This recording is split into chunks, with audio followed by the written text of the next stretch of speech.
Rich people of Reddit who married someone significantly poorer. What surprised you about their previous way of life?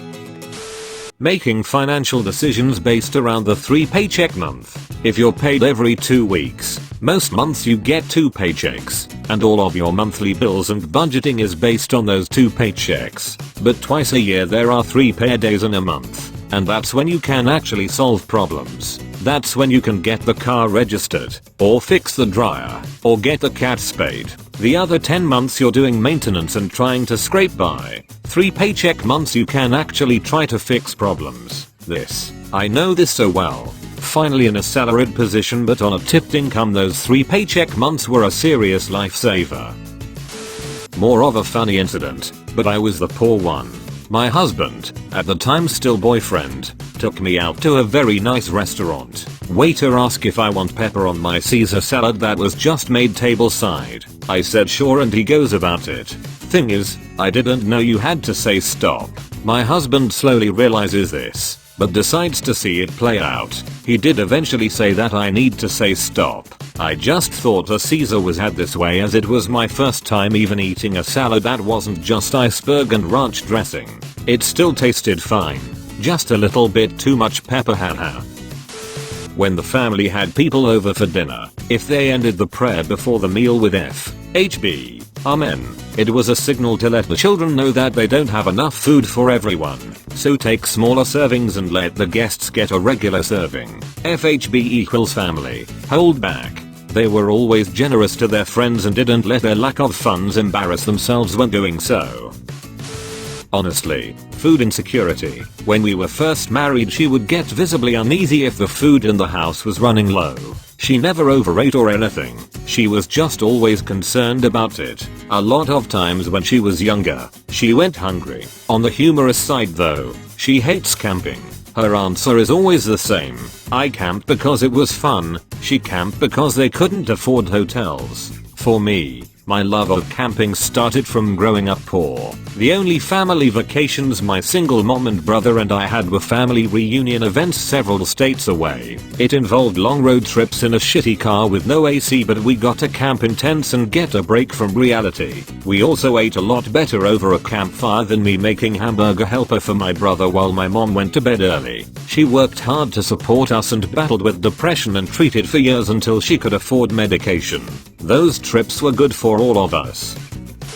She and her mother lived with her grandfather to not be homeless because her grandfather owned a house. She was putting community college payments on her credit card and building debt with it. I paid off her credit cards when we were dating and she cried from me being so nice. It was only like $1,300. I bought a condo, then we got married, then we bought a house. I never really considered myself rich until I started dating her and learned that a trip to Wendy's was a treat. I grew up middle class, and we are currently middle class. Hell, a trip to Wendy's was a treat. You've basically just summarized my entire struggle with finances and food. I grew up working class. Dad's a welder. Mom stayed at home with us. And eating out, even just at McDonald's, was a huge treat. But now that I'm on my own and making money, I can have that treat every day if I want. My fiance recently pointed this out to me and I'm working on it, but that habit is so damn hard to break. Edit.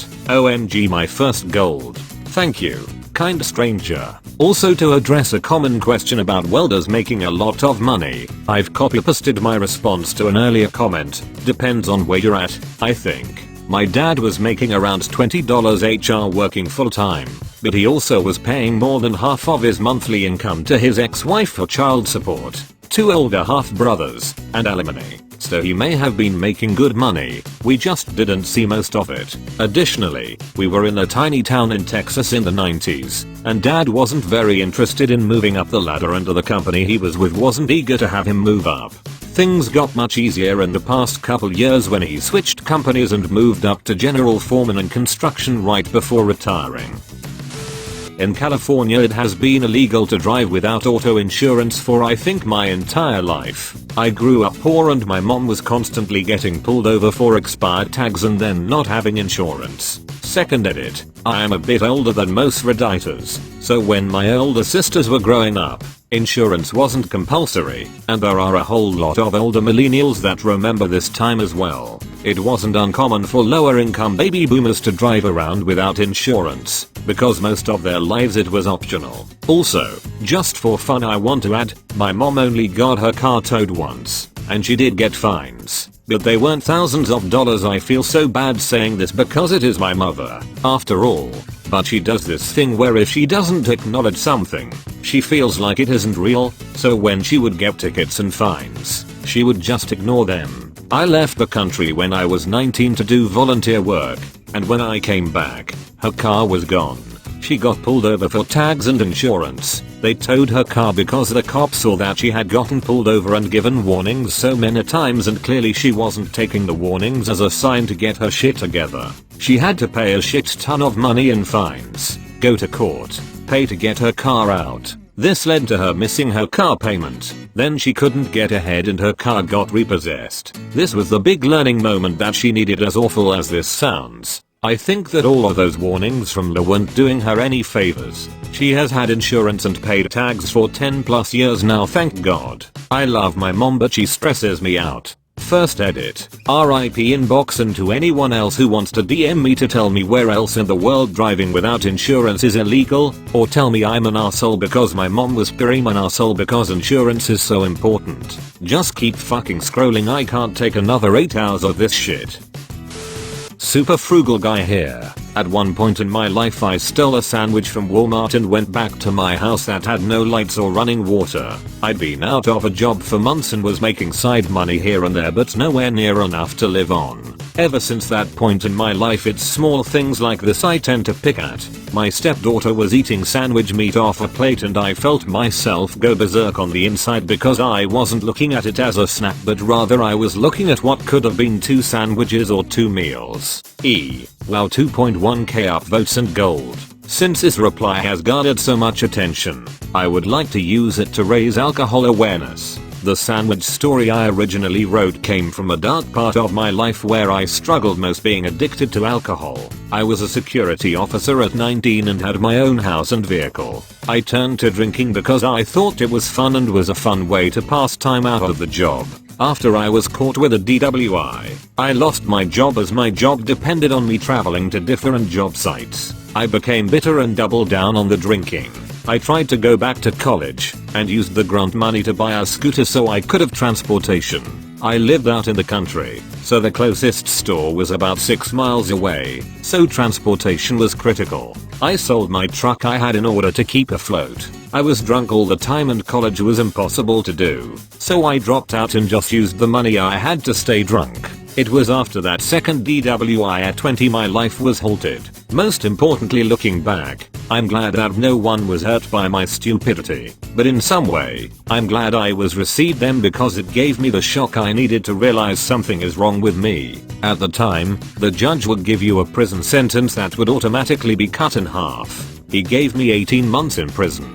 After spending 8.5 months in there, I was able to sober up. I heard stories of other people way worse off than me, and their plans on how not to get caught when they get out. I finally got settled down a little when I got out. I lived with my parents for a short stint until 6 years ago I started dating a lady whom I'm still with today. I lived with her for a bit until I found a job. I'm a furniture upholsterer now and pretty darn good at it from what my boss tells me. It wasn't the computer job I wanted in high school, and it isn't the psychology job I wanted in college. It's hard work, but I'm happy. I made enough money. My girlfriend is a stay-at-home mom and we moved into a better house off my salary. Even after the self-inflicted pain I've caused, I still struggle to this day with drinking.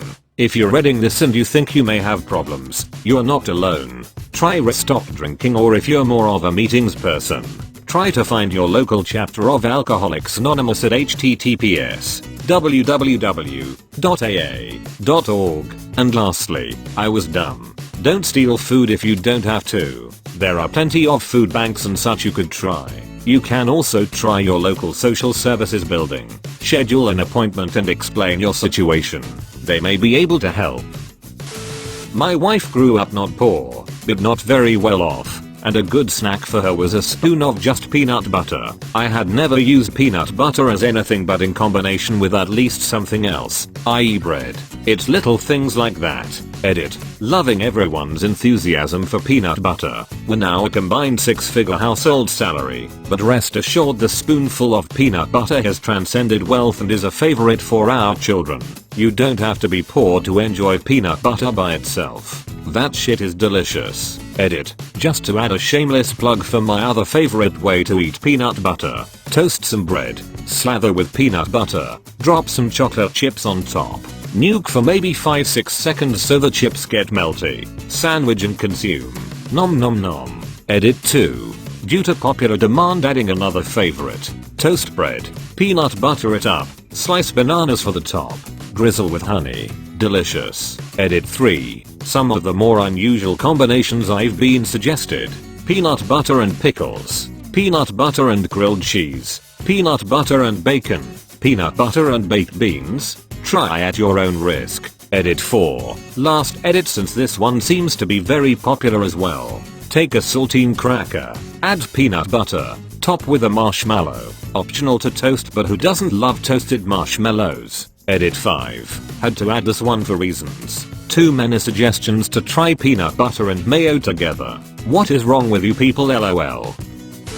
I am not well off, but my stepfather is. I was raised by a single mom who spent money on everything and bills were always behind. She just couldn't manage her money at all. In her 50s she met and married a multi-millionaire. We are in middle America, so that goes further than maybe in a lot of areas. They have given themselves $10,000 a month budget to live on. Living on interest. Own their home. Anyway, once my mom met him and they got all her finance situated and paid off, she won't spend a penny. He spends like it is going out of style. He has actually begged me to take her shopping to get clothes and accessories. She won't do it. She spent more when she was a single mom with nothing.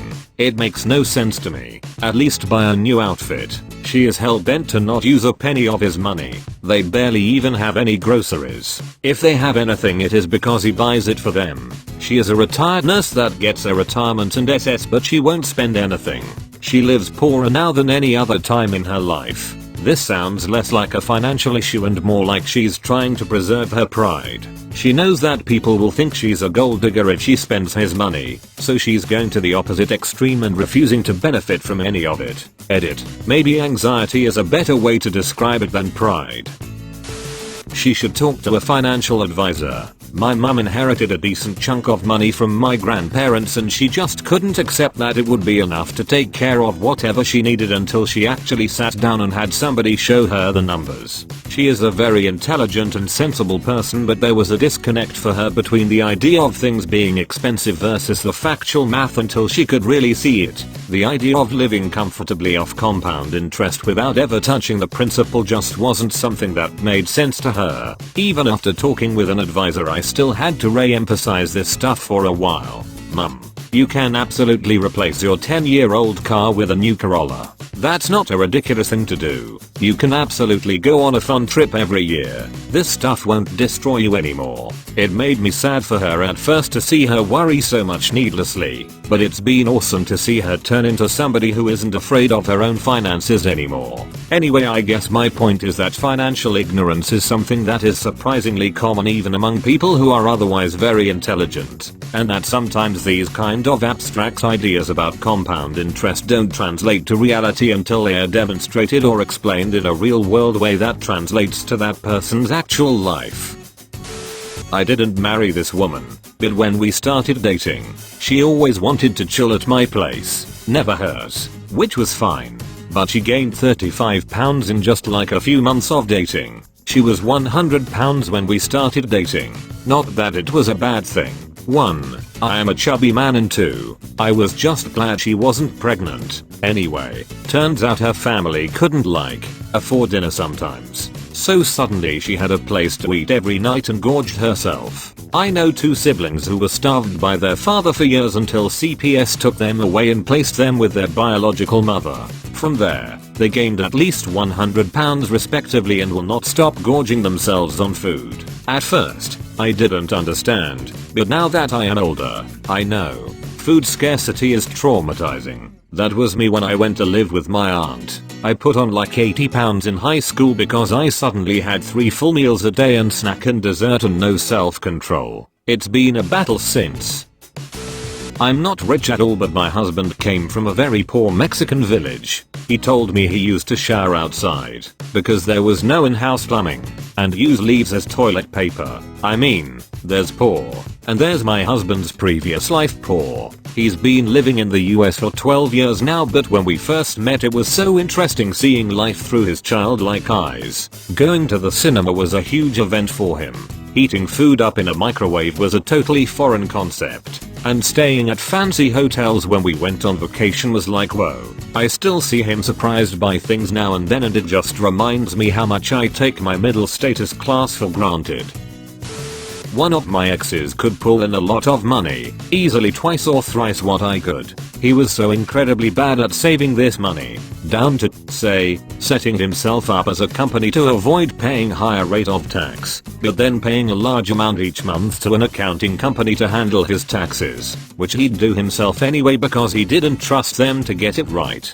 He'd pay for taxes from one end of the city to another or hire cars rather than use public transport. Flights cancelled, book new ones, never bother to claim back on insurance, buy a sports car, wreck it, sell it for scrap. He'd work contracts and then take time off to work on his own startup, but spend every weekend just going out and buying drugs and booze. I thought it was really fun and wild at first. Haha, money really means nothing to you. But when we became a long-term couple I started feeling like his mother. Man, will you not just fill out the insurance paperwork? I had an ex that must have made 6 figures as a specialty electrician of some sort, but legitimately had no clue how much, because his work would pay for things for him. I have no idea how it all worked out, but his work paid for all of his lodging and reoccurring bills, cable, utilities, weekly maid service, so he had no idea how much any of that stuff was. Even after that, he ate out, drank, and smoked constantly, had multiple state-of-the-art entertainment systems, played hockey, had Yankees season tickets, $10 K plus, and kept envelopes of cash from cashed paychecks around his house. I asked once how he does his taxes. Company handled it. Edit. Oh. And had multiple DUIs where he, or the company, paid for a lawyer and then did at least one of those rehab programs where you're monitored and drug tested constantly. I can't imagine any of that was cheap. I hope you enjoyed the video. I'm only 16, so I hope you didn't cringe from the editing. I hope we can get to 50,000 subscribers because I wouldn't be here without all of you. So thank you so much for your time and energy, and please subscribe.